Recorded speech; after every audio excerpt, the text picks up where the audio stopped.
All right. Let's go ahead and get started, guys. Let me know how the audio sounds. Give me an audio check. We'll get right into the charts and the stock picks. Hopefully you guys are having a good Saturday. And we're going to go ahead and look at where we're at. So, see how things are looking for next week. Just once I get that audio check. We've got about a 20-second delay on YouTube, so obviously last week was rallied most of the week, and so we'll look at that and figure out where things are heading here.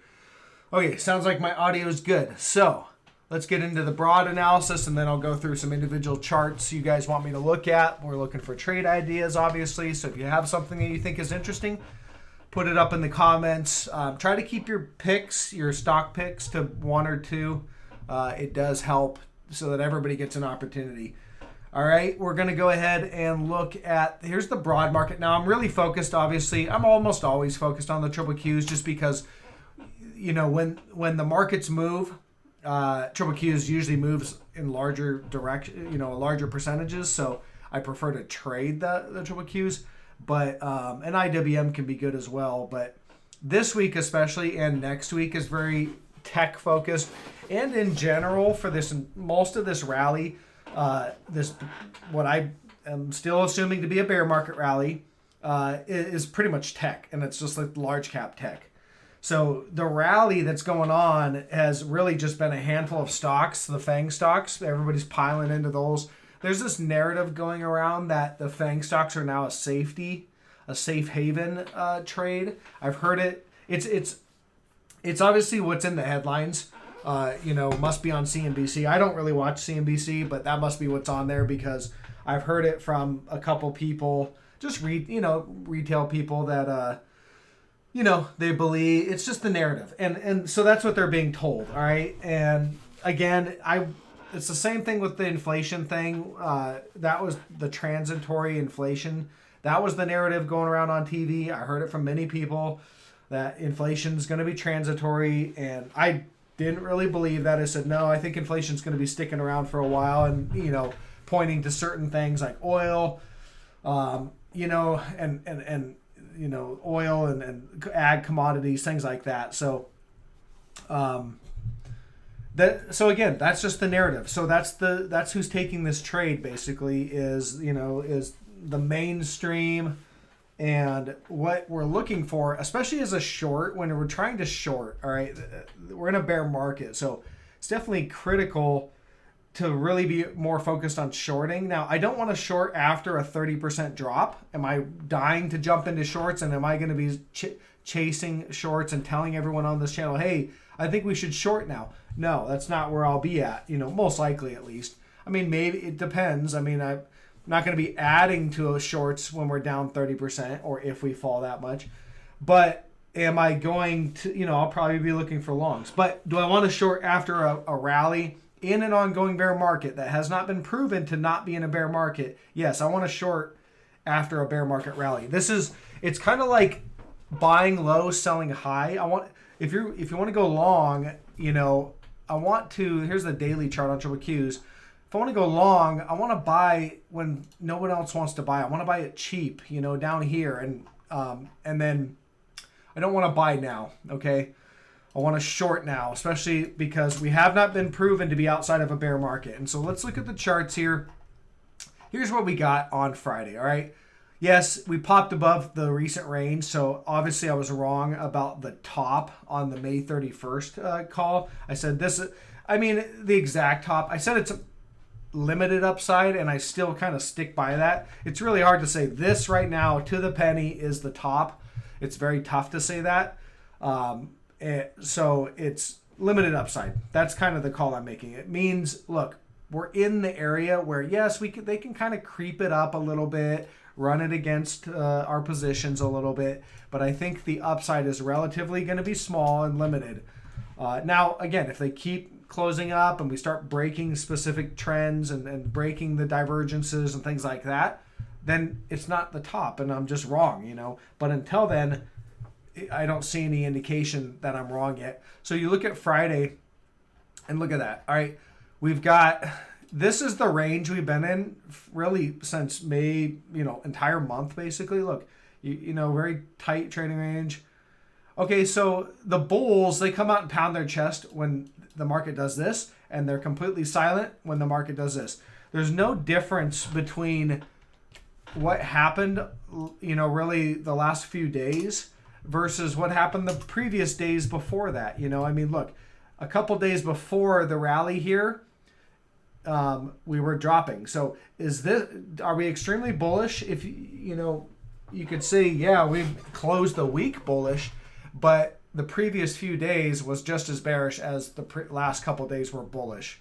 So in general, I don't see any big change. I'm looking at the bigger pattern, guys. I'm trying to find the next tradable trend, not just this chop. All right, this is chop. So this is the stuff that sucks. To me, it looks like a topping pattern. Okay, topping patterns aren't going to be just straight down. You have to suck people in, and in order to get people to get sucked into a long pattern, you have to have these little poppy up moves like this. So we, basically I had these trend lines on Friday. Last 3 minutes or 4 minutes of the day, they just pop it up. Okay, the very high likelihood this move here is going to get faded. Now maybe they hold it up Monday or Tuesday. The Fed's coming out on Wednesday, so are you going to be, do you want to commit new money going long? And that's what this chart, that's what's happening. This popped up. Do you want to commit new money going long right ahead of the Fed and right ahead of Apple earnings? That's, to me, seems pretty high risk. Seems like, retail money will do that because they get sucked into the bullish moves. But yeah, I don't believe it to be a sustainable move.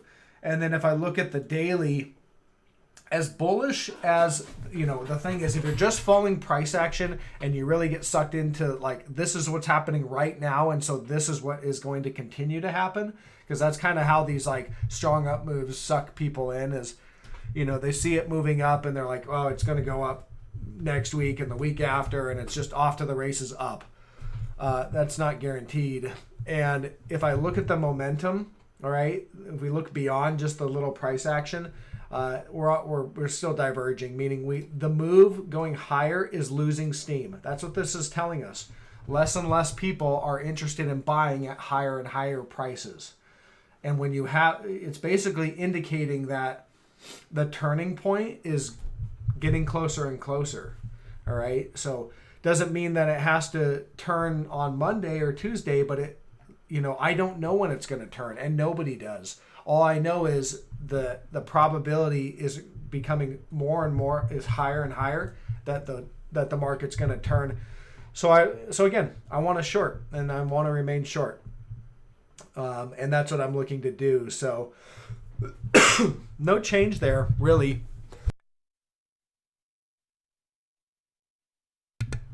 Sorry, guys, got a cough.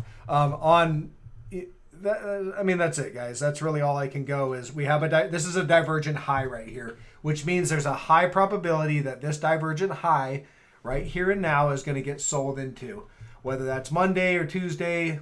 Wednesday is probably the catalyst because obviously that's the Fed day. So I suppose they're going to come out hawkish, and that seems like it could be the catalyst, or maybe it's Apple. Maybe it's a 1-2 punch. Maybe it's the Fed's hawkish and Apple is bad earnings. I don't know what it's going to be, but tells me I want to be short here. And then also someone pointed out volatility, and that is true. You look at volatility. Volatility is at this is the VIX. We're kind of suppressing volatility. It's coming down. Do you want to be long when volatility, do you want to commit new long money when volatility is low, or do you want to commit it when it's high? I guess that can be questionable. But again, low volatility with the negative divergence tells me that we've got all the ingredients for that reversal, and a powerful one at that. So just like FSLR, all right, here's FSLR. All right, this had been diverging for a while. We had an uptrend. Earnings came out and boom, down 9%, down 15% at the beginning. So that's likely how it's gonna happen. I think we're probably not, if you're not short and you're long, or you're just waiting for the beautiful sell signal and the perfect opportunity right ahead of a big catalyst, maybe you don't get that perfect opportunity. That's kind of how this worked out. It gapped down and it hasn't really given a nice objective entry for shorting. Now, if it can rally back up and do a back test, that's objective. I want to short there, but I don't want to short here. It's just too high risk. And so maybe I never get that opportunity. Going back to the triple Qs, I think that could come into play. Let's look at the futures here. NASDAQ futures. So we'll go to the hourly chart. So look at that. Basically the last hour, and this is kind of like closing out, they just pop it above that resistance. Is that, well, actually not even really. I mean, on the futures, you actually have a high right here. So probably can mark that out. And you can see we're basically right. We're still within these basic trading ranges. Now, after the Fed and after Apple, if we start to break out and start to move higher and everything looks pretty strong after that, then, maybe we'll have to change our tune. But until then, it's fine. And, if you're shorting within this range, yeah, you're losing money on the up moves. You're making the money on the down moves. You've virtually gone nowhere for over a month. So that's it. Last week, the bulls, they didn't have much to say way down here. All right. Down here, I saw no comments, no bullish people pounding their chest, stuff like that. They kind of go into hiding. It's just part of the channel. I have to put out my positions and put out my market directions because that's, what I'm here to do. And so everything that I kind of have is out on the record, and some things are wrong, some things are right. But a lot of the people that are commenting, the bulls, especially really the trolls, they're quiet during these down moves, and then they come out and come out of their hiding when it's up, and it's kind of like they like to wait till you're down and kick you when you're down. That's what they like to do. So we'll see if I'm right. I don't know. As of right now, the charts still look okay. Looking at the daily chart, look at that negative divergence there on the daily. Okay, so as bullish as the price has been moving up, the momentum is moving lower, and that tells me that this up move is ending. All right, it's about done. So watch these trend lines. All right, there's obviously, we held support here on the futures. Boom, support. There's another one. We watch that. All right, I think it's likely. Maybe what happens, I don't know if it does, but maybe the Fed comes out kind of hawkish. This thing trades back down to the trend line.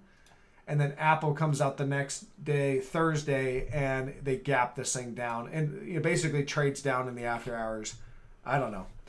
I just feel like there's likely going to be some sort of a trap. So we'll watch that.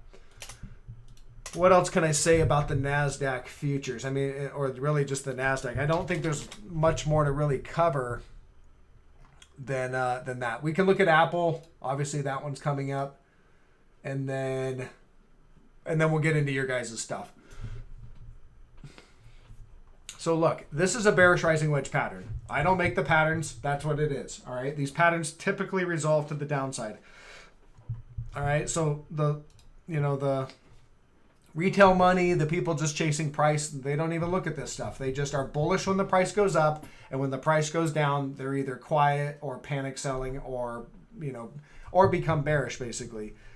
They let price dictate their trades, but this is a pattern that typically resolves to the downside. So if you want to make money in the move, then you need to, know what's going on. We also have negative divergence. All right. So as the price has been moving higher, it's been compressing higher and higher on less and less momentum. That's what that says. So it can continue. We can go a little higher, but when I say the upside is limited, that's what I mean.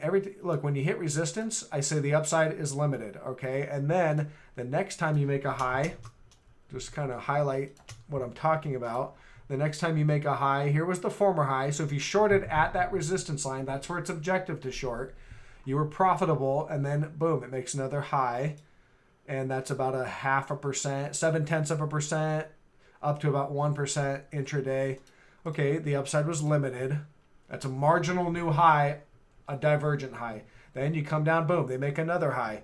From that high, you made another marginal high of about another 1%. ticking higher, just inching higher, marginally new high on divergence, and it's likely all going to get washed out with a big, breakdown move. So that's Apple. The big thing about Apple, what I'd be watching for, this is kind of the main thing I'm looking for, is on the weekly chart. All right, so there is your bear market. Apple started there on January of 2022. You got resistance, resistance, resistance, and yeah, that is a breakout, okay, for sure. You got to break out above that weekly trend line. But here's the thing. That breakout is right before earnings. Right before Apple earnings, you've got a breakout. That's not a breakout you want to take, at least not one I want to take. And also, it's a divergent breakout. Not on the weekly. We don't really need to look at the weekly for the next tradable move. The daily is where you really want to focus on. So we've got a breakout there right before Apple earnings with a bearish rising wedge and negative divergence on Apple. Likely going to get sold into. It's likely going to be a false breakout. All right, no guarantees, but the probability is elevated it's going to be a false breakout. So we just have to wait a few days. Whatever they do Monday and Tuesday, most likely is not going to change my tone, my positioning, none of that. It's ultimately just going to, I'm just going to sit tight Monday and Tuesday. Wednesday comes out, we'll find out Wednesday and Thursday. And maybe we don't have a definitive idea to close the week out, but not next week, but the following week, we should really know. The market should be able to pick its direction, and we should be able to know where we're heading. So that's it. Yeah, someone says Apple typically runs before earnings. Sure, and look, they've been buying it up.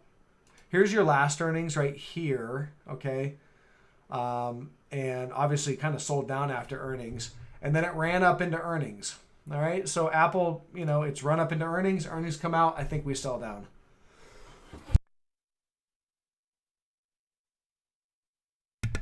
The chart's bearish, so that's the most I can say. All right, guys, I'm going to get into your charts, and we'll just, I'll start at the top here, work our way lower. NVIDIA.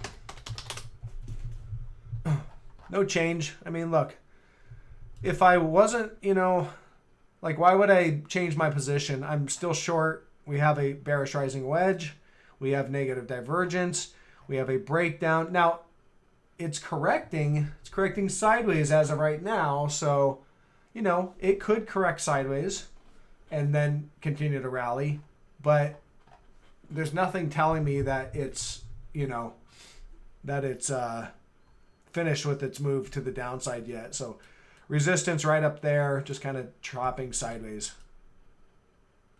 And that's it. No change there.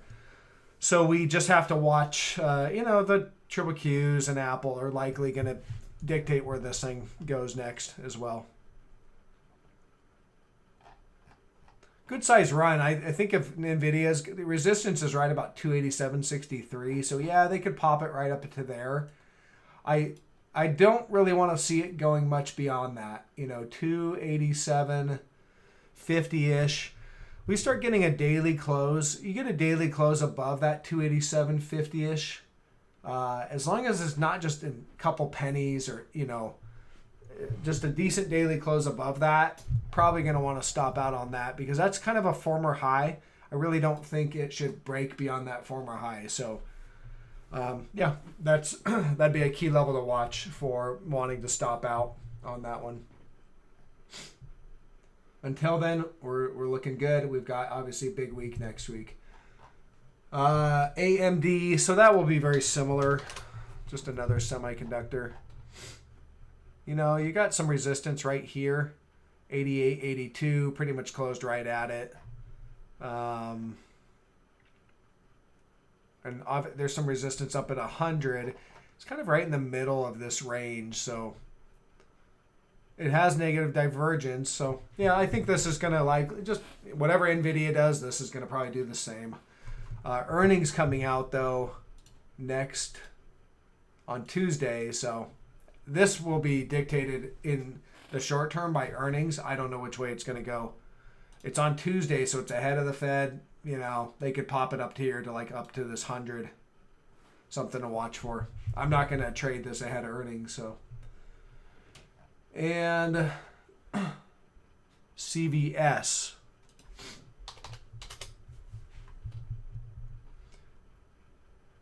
So you have bullish divergence down here. A decent support zone. Earnings coming up. If I had to go one way or the other, I would say it's going to be bullish on earnings. But again, that's kind of a gamble because it's really hard to say. It could be bearish. It could gap down, and then the buyers could step in. It looks bullish with the divergences, so it looks like the buyers should step in at some point in time, but doesn't mean it could gap down and then they could step in. Watch this trend line. That's the buy signal. All right, you break the trend line, that's your buy signal. This downtrend line on the daily chart coming off of the December 22 highs. Okay, so that's what I have on that one.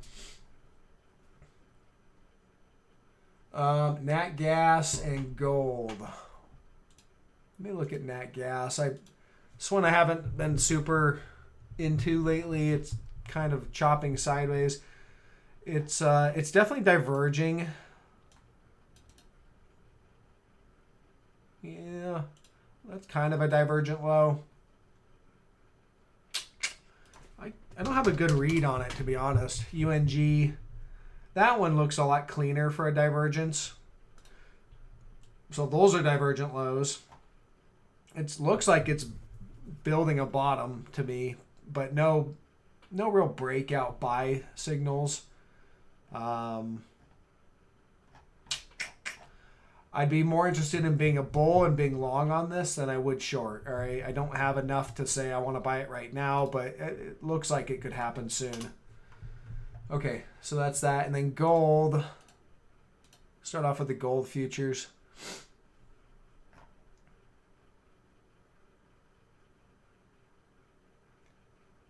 So gold has some, it had negative divergence.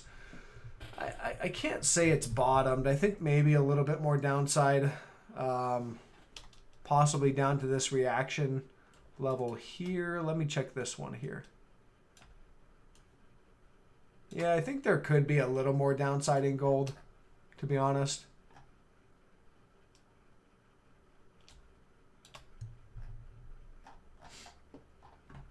Let me look at the miners, GDX.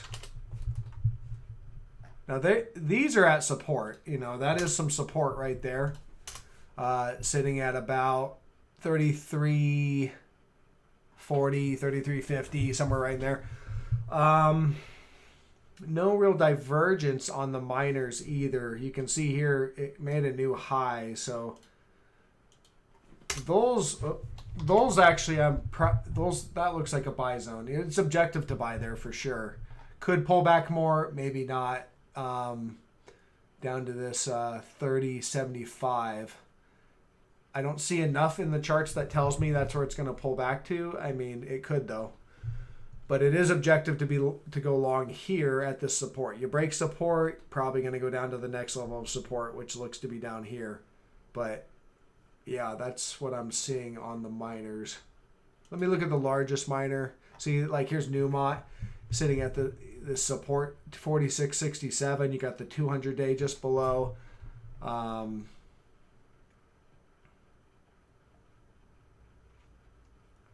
No divergence right now on the daily. It's maybe there on the hourly. Let's look at the hourly.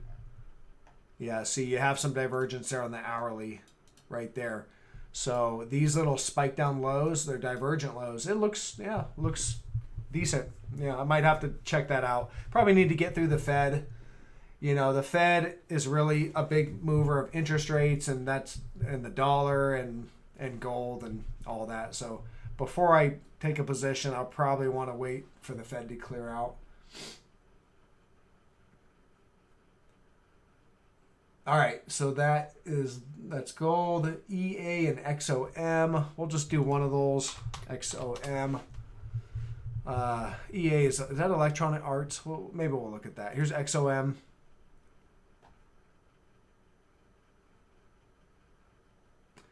building some negative divergence on the daily. Earnings is out of the way.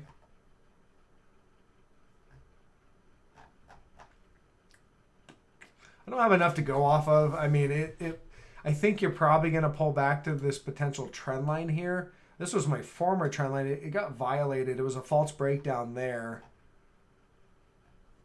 So I probably need to adjust it, this trend line. Something like that now. Yeah, I don't know. It's a divergent high from back here, but it's not. That's not super clean, and you have minor divergence right there. But that looks like it could be burned through relatively easily. So, no opinion on this one. If I don't want to buy it here. I'd rather buy it down here at support. So you get support down there, then yeah, that's where I want to buy. But otherwise, I don't want to short it either. So I'm kind of neutral at this current level. EA.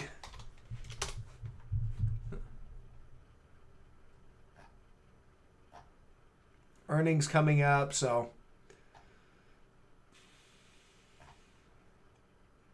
no real divergence. It does look like it broke trend. You have this trend right here.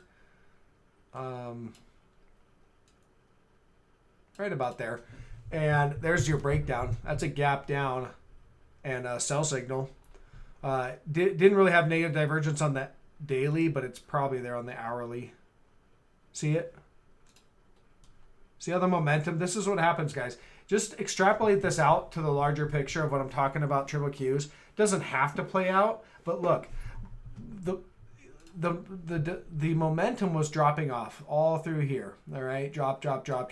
The price was still climbing. Yay, bullish! Everybody's happy, making money. Okay, these are the bag holders. Not always, but this is what the pattern does.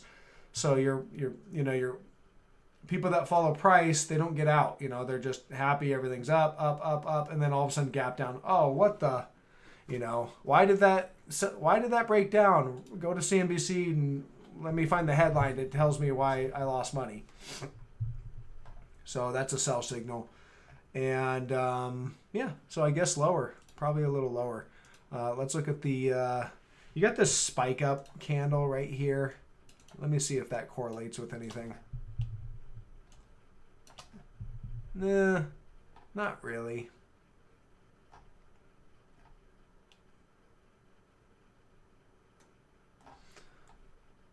So support roughly there.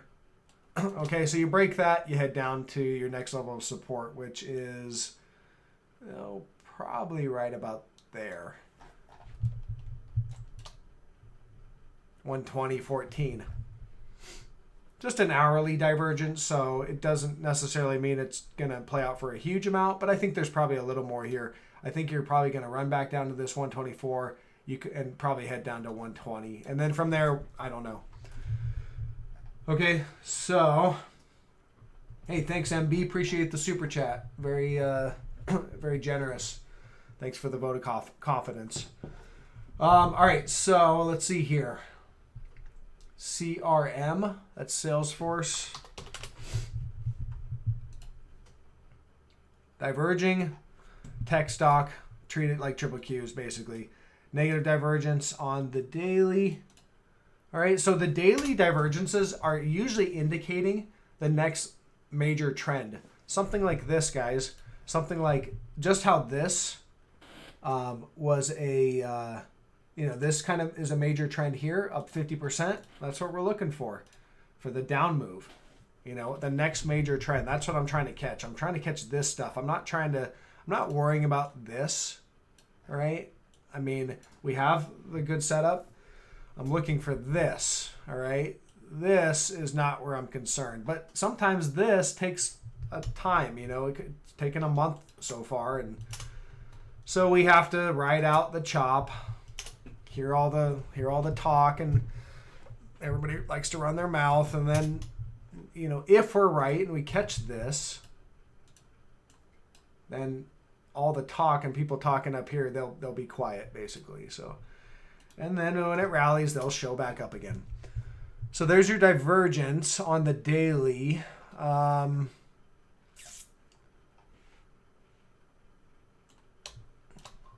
I think there's big resistance right there at about 205.50. And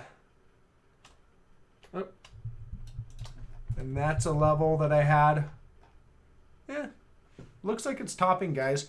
Marginal upside. Now, yes, it could get up to here. That's about 3%. So I think there's big resistance about 3% overhead. So obviously could get up there. You've got earnings coming up. So earnings is a little ways away.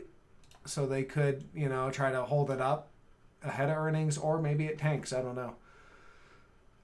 But this looks like it's topping. All right. Limited upside. Doesn't mean the upside's completely in, but limited upside. So that's what I see on that one. MDT, that's that medical one we talked about a while ago. So again, this had bullish divergence right here. Okay, and it looked like it was bottoming. And this is another example where, as you have this bullish divergence, I'd say, well, guys, you didn't really have the bullish divergence till about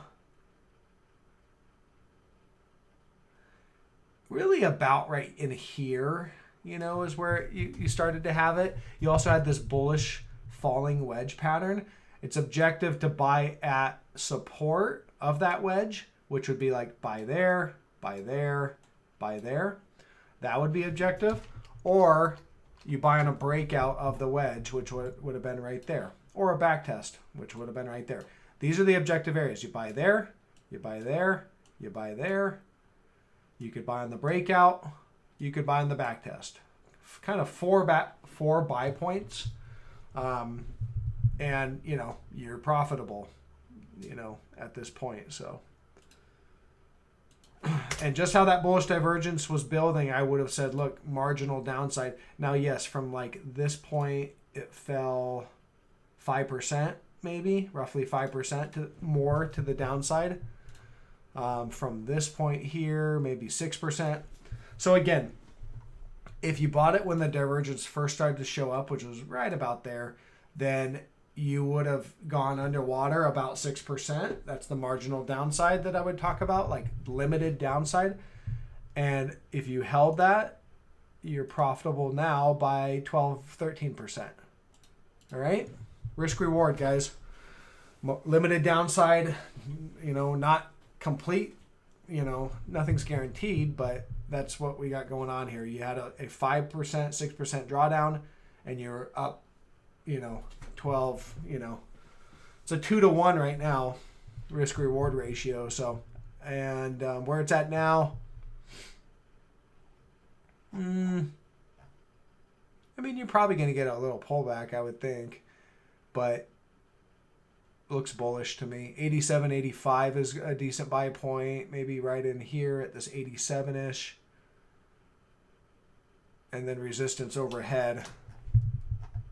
Not my favorite resistance line, to be honest, but I have to put it right there at about 95. That's as far as I'll just talk about that one for now.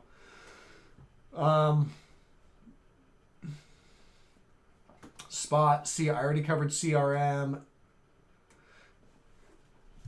But you're right, CRM is looking good for a short. Spot. Yep. See that? Negative divergence. Momentum is just caving while price is holding up. But we're coming into a big catalyst week, so earnings out of the way.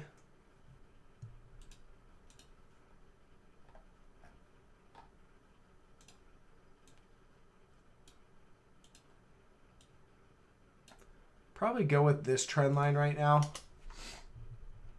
They're still holding it. They're still holding support. Little false breakdown on Friday, still holding support. So look for a breakdown, impulsive breakdown, close below that. You want to see impulsive selling, gap down, something like that. And then that's probably your sell signal on that one. And then you have this gap right here. So I would put good probability you're going to go fill that gap at a minimum. And that's 102.45. It's about a 22% drop. So that's that one.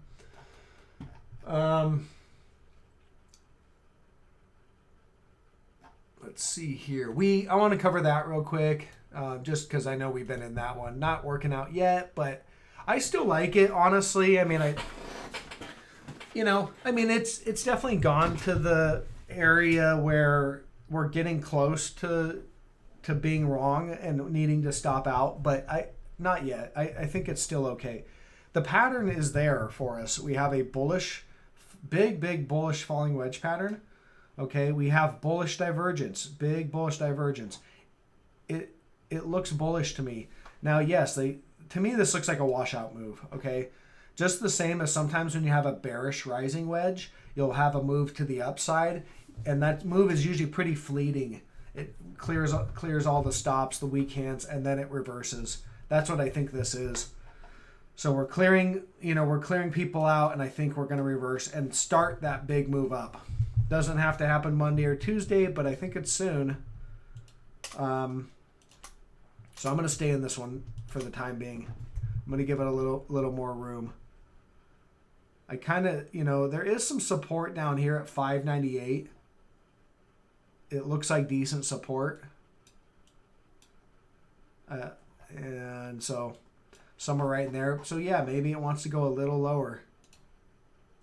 That would be a drop of about 4% more to the downside. Not fun, but big support. So let's look at the next one.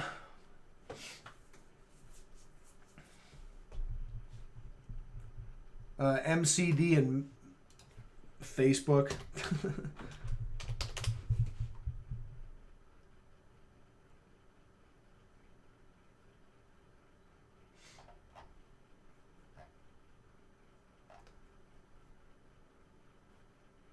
So this thing's just been on autopilot straight up. Let me tighten it up. Look at the hourly here. Go with that. We're still holding support, I would say. All right, this is support. Had another test of it. Still holding support. Starting to diverge, negative divergence. So I suspect this trend line's going to break, but it hasn't broken yet. So if you're long, again, you can just stay long and wait for the breakdown. Earnings is out of the way, so you don't have earnings risk. It's still holding support. So in general, no sell signal. You break the trend, that would be your sell signal. I think it's coming soon, and this has almost gone parabolic for McDonald's. So, but yeah, I don't want to short it, but if there's a sell signal, yeah, maybe. It's not my favorite for shorting. I think this one's topped out. There's a big gap resistance right here at 240.85. So, you have to look at it like all the people that were long all through here, okay, they were trapped on this big gap down. So as they get their money back, many of them will just be happy to get their money back, and they'll become sellers. They want to just sell, get out. It's been a real, if they've held through all of this downturn, which most likely they didn't. Many of them got trapped and panic sold. But there are some that are now getting close to getting their money back, and they'll want to just say, you know what? I got my money back. I dodged a bullet. I'm going to get out. And so supply is overhead, basically. A wall of sellers. All right. So that creates, I think it's near the top. I'm short this one right now. Down a little bit. I think by Friday, I think I was down maybe 9%. It's a starting short. I did take it before earnings right here. I just took a small starter short. Obviously, they caught me on that gap up. I added a little bit after earnings. Oh, sorry, guys. I didn't take it before earnings. I took it right after earnings in the after hours. That's where I took it. But it was down 9%, I think. And I added some more. And right now, it's a pretty small position. I'm not looking to add until I start breaking down. So that's where I'm at. You know, starter positions are pretty small for me typically, so they don't hurt me too bad when I first get started, and I'll add as I start to see the chart starting to firm up and the trade going in my direction.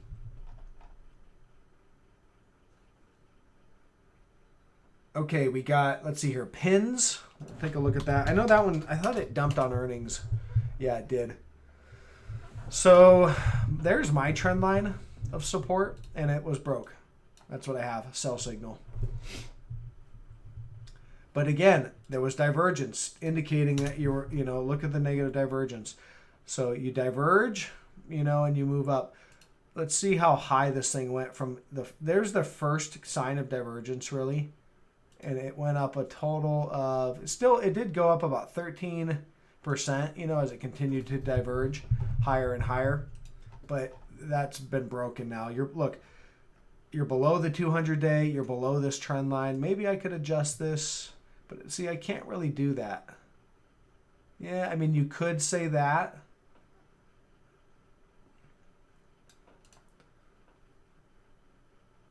I'm not super confident in this trend line, to be honest, but I had a reaction here.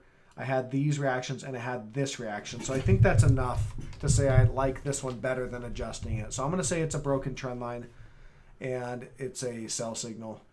Should trade down to this 1730 area for support. And then we'll see. That's your next support. You break that, you're heading very likely plunging or crashing down to about 1026. And I say crash because this is a thin zone. There's not a lot of trades here. So you enter that thin zone, you're probably going to just crash right down. Okay.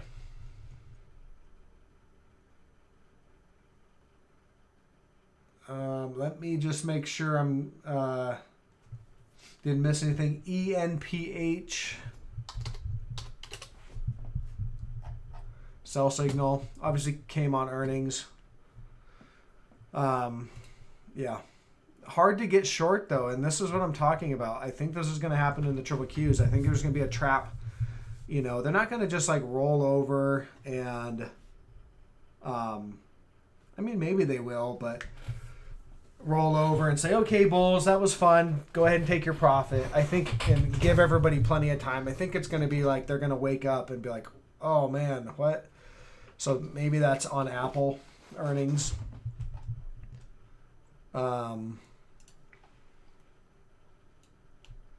So there's your trend. That's the trend line, and that was clearly broken. See, they gap down and just never look back. So objective to short if you can get a kickback to the trend line, but I don't want to short it down here. I want to short it if I can rally with a kickback. So watch that trend line. That would be an objective short for the next, for the next move down.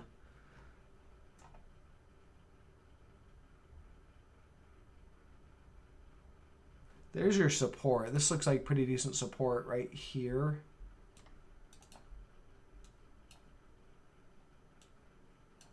Okay, that's where I would say it's going to go.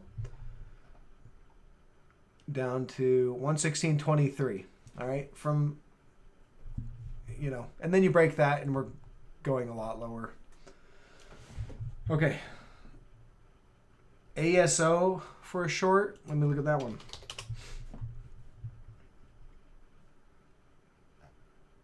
Not a lot of history. Oh, yeah, not a lot of history on this one. That's COVID, or no, that's not COVID.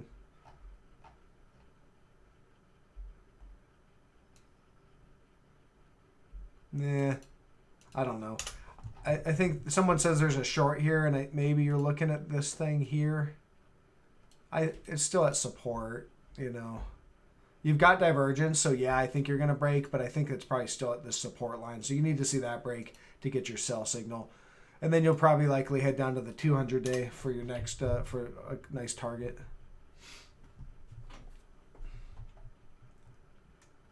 Okay, let me see let me kind of, I've got another, we'll go for 10 more minutes, guys, and then I'm going to wrap up.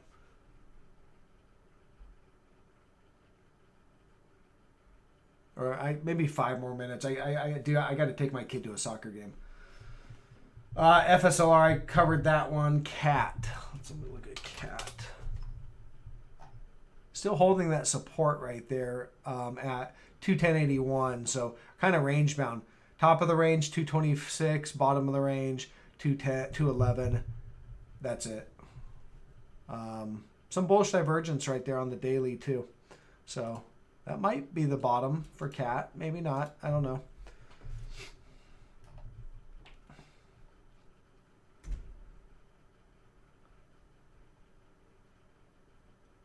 Starbucks, S-Bucks. Thing's gone parabolic.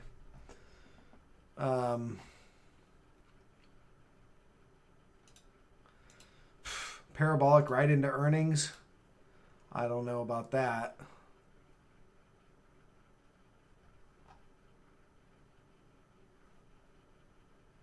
I don't have divergence though. You see that? Not enough for me to want to short. Not ahead of earnings. I don't have the divergence. Watch this hourly chart here. You probably can mark that out. That's likely going to be, that's your trend line. So a break of that would be a sell signal. Until you break that, it looks bullish to me. I don't want to be long. I don't want to go long here. Big resistance just overhead. So I suspect we probably could continue up into that resistance level, 118-ish. And then likely, I think that's the top.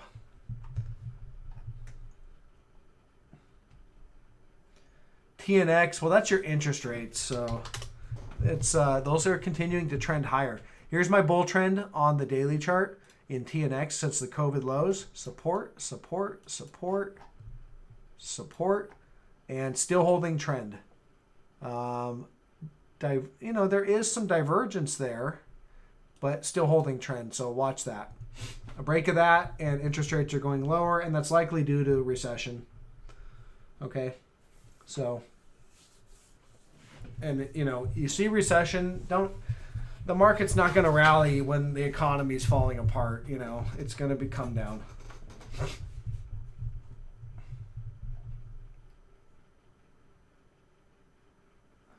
One more, guys. I got to wrap up. I'm being told I got to go to the soccer game. So let me just scan, see if there's anything. I already kind of covered the oil thing. Dish. Coffee. We can look at coffee, I guess.